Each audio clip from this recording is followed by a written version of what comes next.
And so we end where we began, which is essentially the centrality and the importance of data, using data that's accurate, that's reliable, that's dependable, and that is accessible, and using that data for all the kinds of critical decisions that we know need to be made.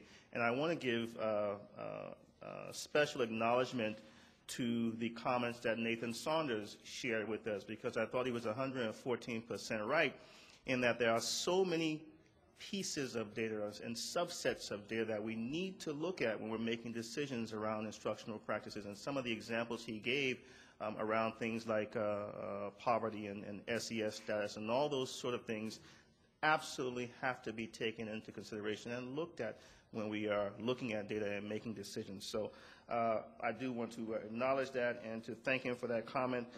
Most important, let me just say this.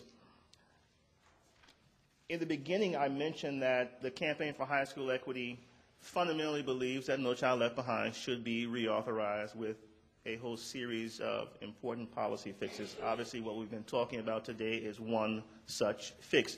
If you've been to some of our other briefings and events in the past, you would have heard some of the other things that we think are just as important going into the reauthorization of No Child Left Behind. I do want to call your attention to a couple of events, a couple of additional briefings that will be coming up that you will be hearing about. One is on the 25th of June.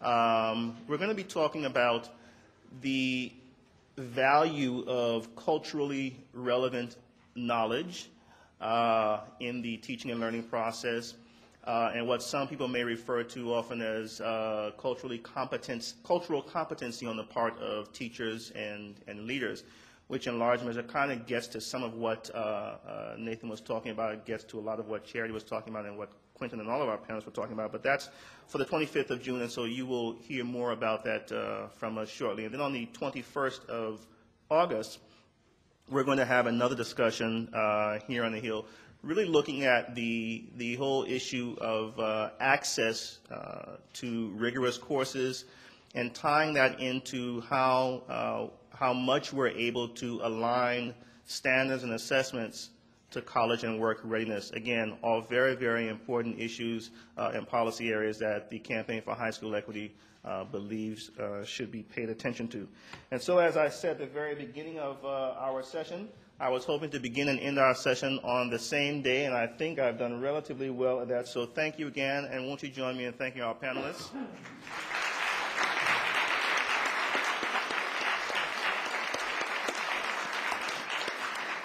And thank you to you.